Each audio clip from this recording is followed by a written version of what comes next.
you for joining us. Welcome. It's good to have you. Today's session will be discussing delegation.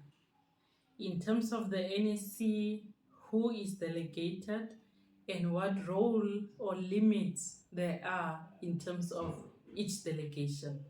So what we need to understand is the contract that we have signed is between the parties. And the parties to the contract is the employer and the contractor. Meaning there are certain roles or certain accountability that will always remain with the employer and the contractor, meaning those they cannot delegate down, right? In most contracts, we have what is called a non-variation clause. All that means is if there are any changes to the contract which has been signed, none of those changes can have an impact unless if they have been signed or agreed to by the parties. So it goes back to the employer and the contract, right? So the team which has been delegated to manage the day-to-day running and operations of the contract will not be able to do amendments on the contract without coming back to the parties, right? The same with terminations.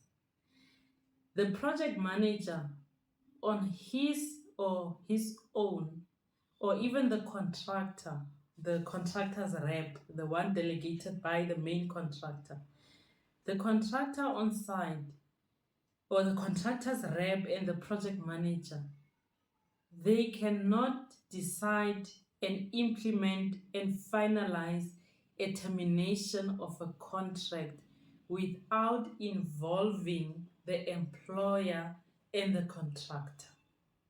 Remember, we said these are the two people who are the parties to the contract. So now, when you entered into it, they are the ones who signed it, right? And then they just delegated the authority. The employer normally delegates his authority to the project manager and the supervisor if you're using the engineering and construction contract. But if you are using the supply contract, the employer will delegate to the supply manager. And then if you are using the term service contract, the employer will delegate to the service manager, right? So within the NEC and the different books that NEC has, there's different roles that each will play, right?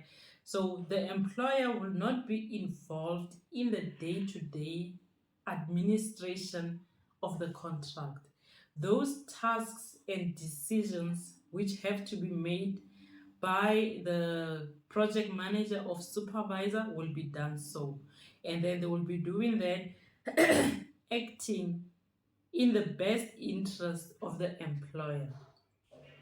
The same on the contractor side. The contractor has a contract which he has signed, but he cannot be there for the day-to-day administration of the contract. So he appoints one of his employees. We call him maybe employee A, right? He appoints one of his employees who will be based on the side to say, you will be the contractor's rep. You are the one who will be fulfilling all the tasks or decisions which have to do with the day-to-day administration of the contract.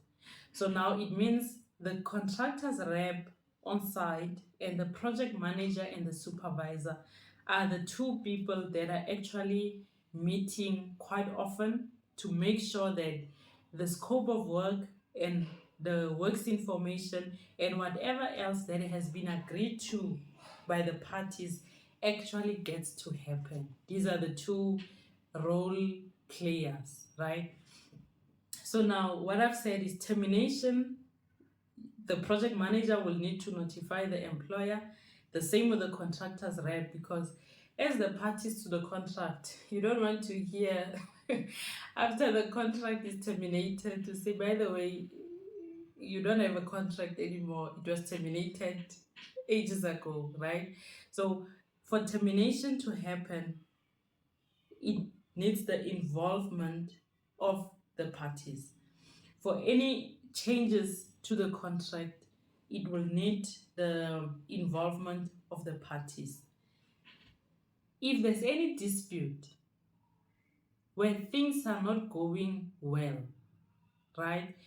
The contract is not for the project manager and the contract is not for the contractor's rep on site. They might have disagreements or differences which leads into disputes. But the parties to the contract, which is the contractor and the employer, should not hear after the dispute has already escalated to a certain level. As soon as the project manager or as soon as the contractor rep on site can have a sense to say, you know what, things are not going the way they're supposed to. There seems to be issues with, which will lead into disputes. You need to involve the parties because this still remains their contract, right? So you don't enter into disputes without the employer knowing, without the contractor knowing, if you are the contractor's rep. And then if you are planning to terminate for whatever reason, you don't do that until they know. If you are planning to do changes into the contract, you basically the delegation that the contractor has given to the contractor rep and the delegation that the employer has given to the project manager and the supervisor is for the administration of the contract. Yes, they will make decisions, right? And yes, they will make approvals, right? But there are key milestones or there are key decisions that will be outside of their responsibility, and then they need to escalate those back to those who appointed them. That's how the delegation works, right? And then in terms of if we were to look here on this is the engineering and construction contract. If we look at 14.4, it says the employer may replace the project manager or the supervisor after he has notified the contractor of the name of the replacement. So if the project manager either resigns or is not fulfilling the role to satisfaction of the employer, or the employer is not seeing the results that he thought he would have seen in terms of progress and how the contract or project is being managed, the employer, because he's the one who appointed the project manager to represent him, he can also then replace the project manager with someone else whom he thinks will be able to take his project forward, right?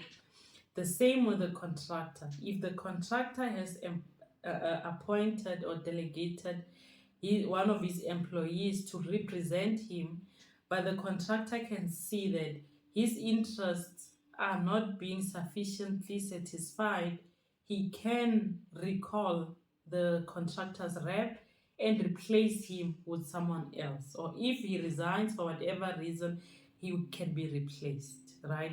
So the authority legally always rests with the contractor and the employer.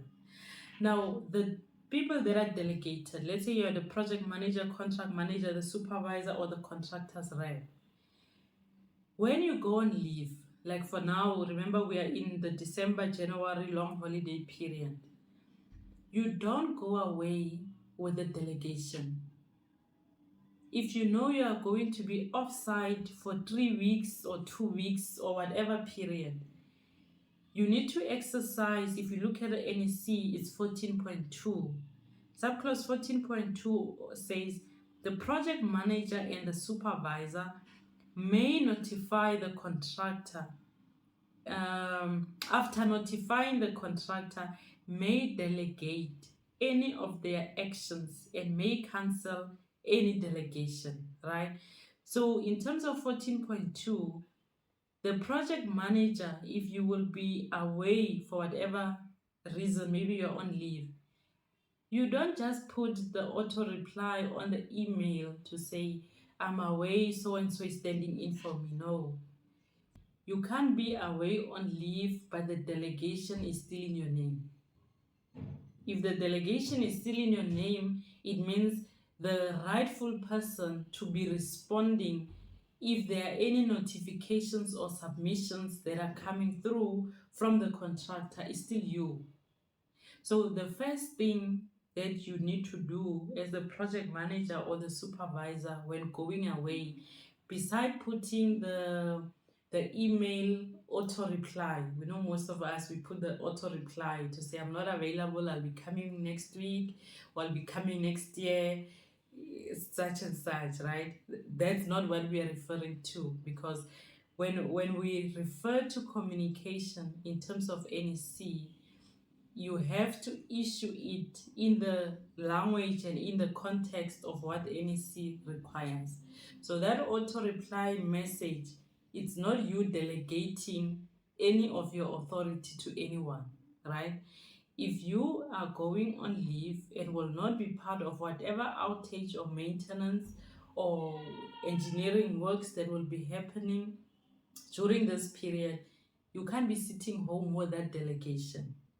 You need to issue a letter in terms of 14.2 notifying the contractor to say, hi, Mr. Contractor, in terms of 14.2, I will be away or I will be unavailable for the next 4 weeks.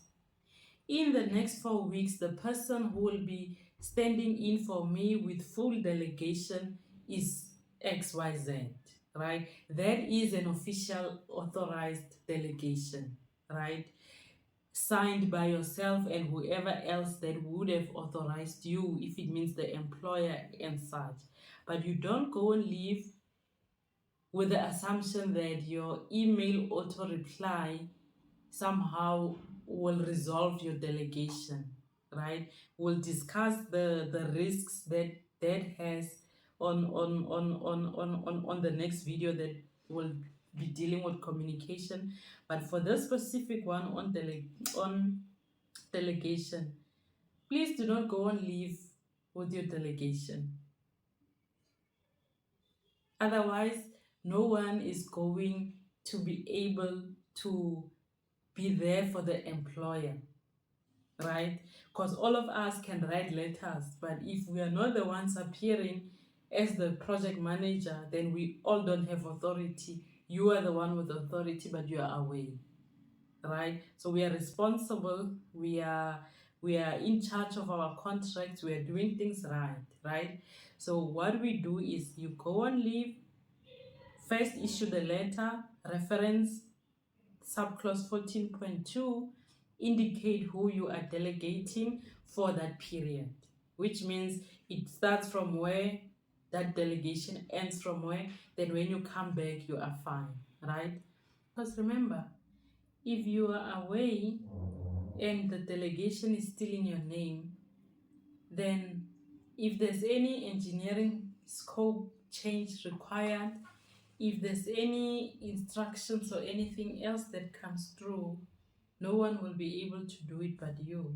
So thank you very much for being with us, and thank you for giving us your time. I hope we